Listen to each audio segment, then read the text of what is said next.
not nearly as emotional. They're a lot more clinical. Every now and then, though, they'll get after you if they think they need to light a fire. But in this case, let's go into the virtual locker room, because here's what I think happened. They got in there and they said, listen, let's take control right away. Defense, we got the lead. Defense, don't give up any points. Turn the ball back over to the offense and let them go down and score and give us more of a cushion in the game. Check so far. Defense shut them down. Let's see if the offense gets done. And oh, so close as he takes it all the way to the 2-yard line. A big play there from McCaffrey. 56 yards on the ground.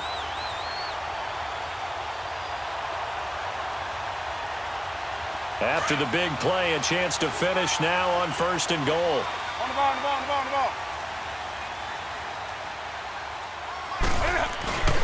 On the ground, McCaffrey. And he is in. Touchdown, Carolina. A great effort there. Taking it in from 2 yards out. And the Panthers add on to their lead. Gano the extra point, and that pushes the lead up to 11.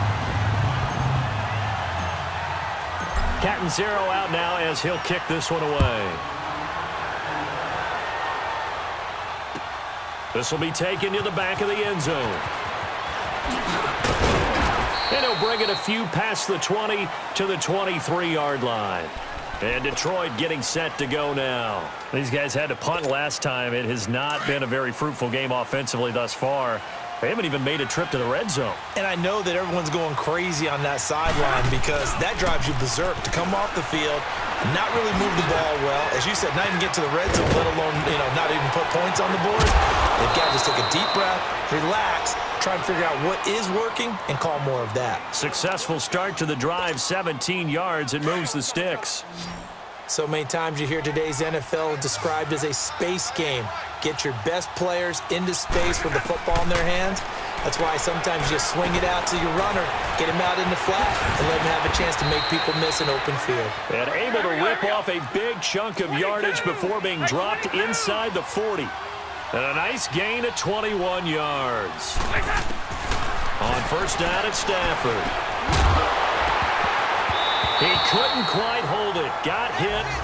Ball pops out. Incomplete. We saw this a lot in the first half, and it continues. These receivers just not able to get much separation. So that means they have to win the 50-50 balls. They've got to go up with the defender and find a way to start coming down with them. And this time, contact and another incomplete pass. He gets this one to Bruce Ellington. And they're able to get this one past the 30 down to the 25. Well, they go with a slant that time, 15 yards at a 1st down. And we're back now in Charlotte. It's the Lions trailing, but with possession of the football as we get set to bring you the 4th quarter.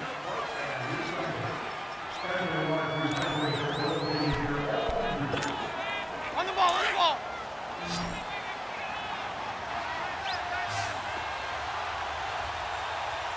Ready? Now a 1st down throw. Stafford. That is incomplete. Okay, I'm not quite sure how to judge that one. Maybe didn't have enough legs underneath him. Mechanics might have been off. Maybe some fatigue. That one came up short. Yeah, 4th quarter. Maybe you do start to watch as the arm there, the leg's still there. This has been a tough game. On 2nd and 10, Stafford. Now he'll dump it underneath to his running back, complete. And brought down, but not before they get it inside the 10 to the 7. 18 yards there, and it'll be a 1st and goal.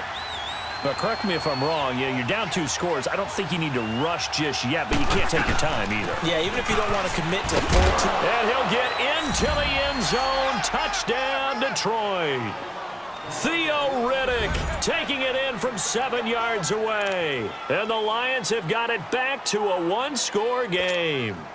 So now here come the Lions up to go for 2. They'll try and run it here. And he will find the end zone again. So he gets the touchdown and the 2-point conversion. And that'll cut this deficit down a little bit further.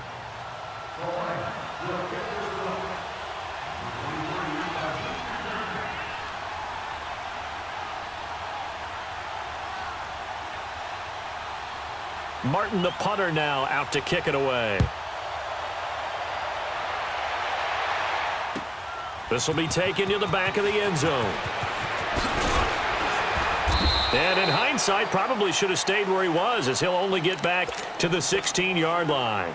Carolina getting set to take the field. They're holding on right now to that slim advantage in a one-score game, and you hear a lot about 2-minute offense and 4-minute offense. Obviously, the 4-minute offense applies here. How do they run that effectively? Yeah, really what the 4-minute offense is you're just trying to grind the clock. So you want consistent gains, steady gains. Doesn't have to be big plays, but it has to be plays that gets first downs and keeps the ball away from your opponent. But certainly throwing the ball is in the mix here. It certainly is. Just make sure that you're careful with it.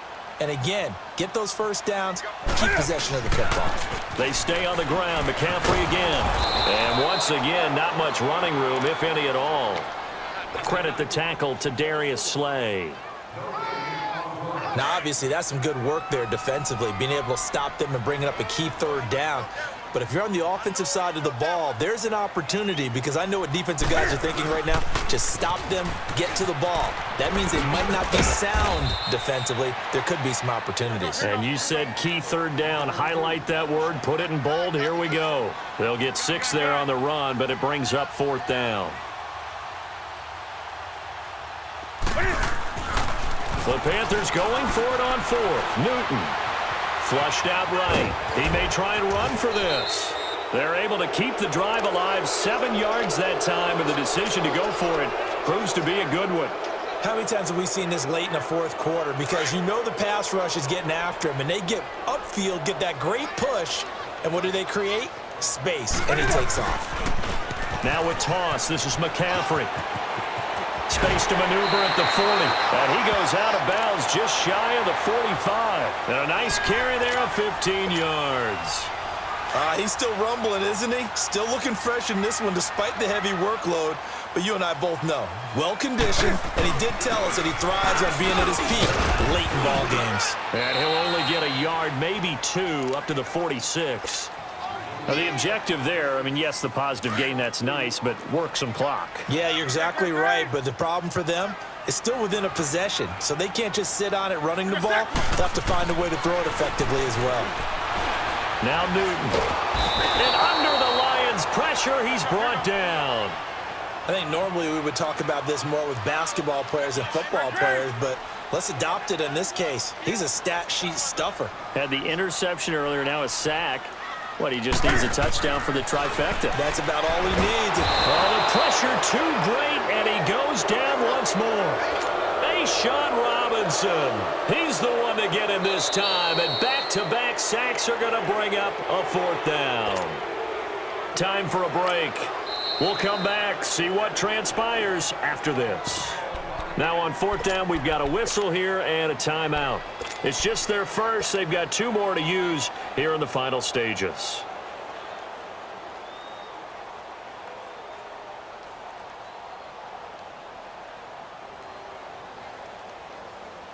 And here's a big one now. Trying to hold this lead. They're going to go for it here on 4th down. They snap it to Newton. Flush to his right.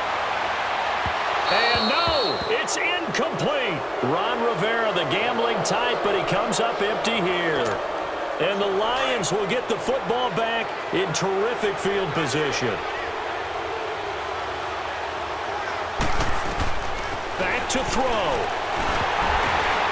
Oh, the ball comes out on the hit, but they'll say it's incomplete.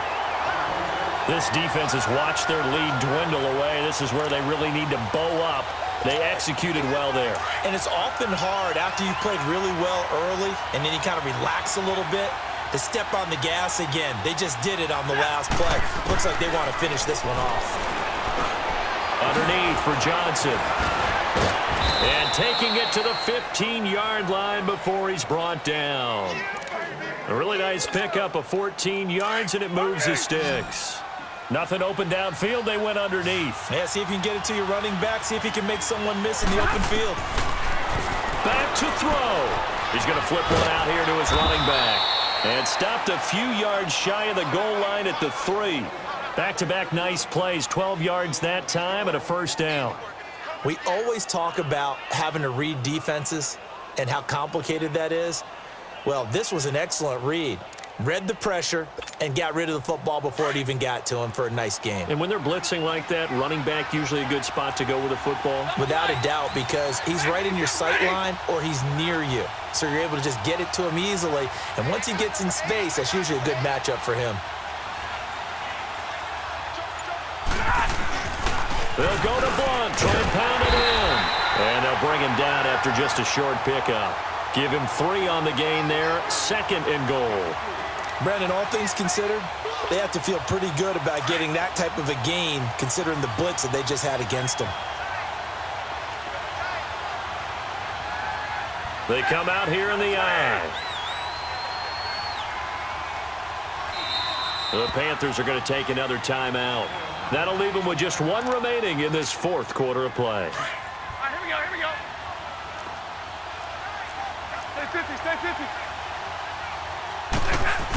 They'll give it to him up the middle. He takes it across for the touchdown, and they've taken the lead late in the final minute of the 4th. Wow, wow, wow. I know it's a never-say-never situation, but to me, that looks like that's the one that's going to finish them off. A score that puts them in front here late, but not. You got to rally your kick team, don't you, and say the last thing we need is a big return. And what happens is guys get overeager, get out of their lane because they're so excited they want to make the last tackle.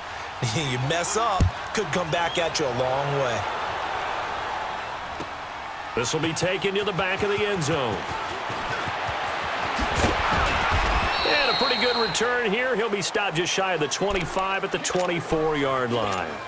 And onto the field, here come the Panthers. 1 possession game.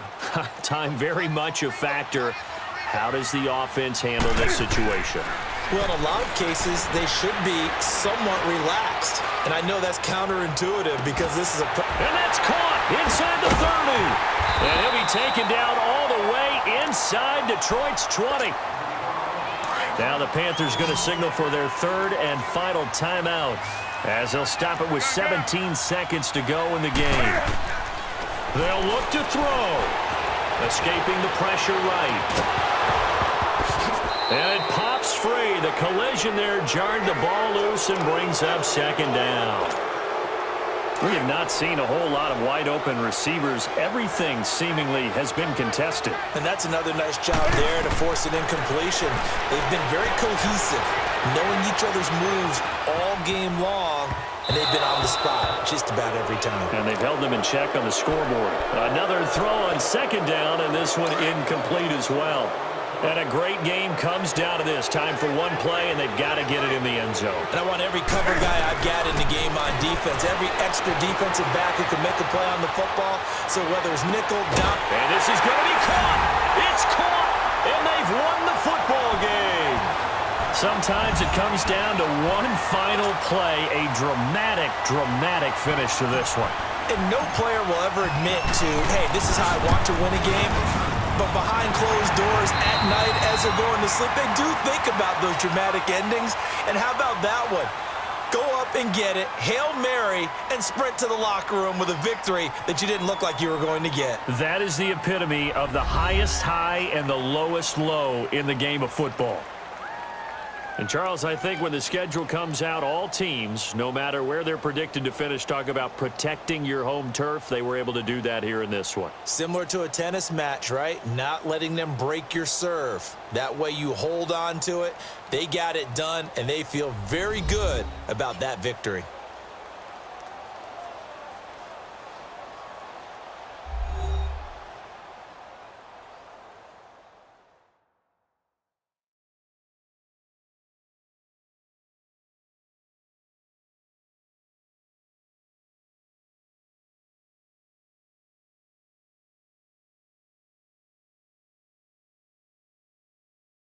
That'll do it for us. For Charles Davis and all our hardworking crew, I'm Brandon Gaudin. You've been watching the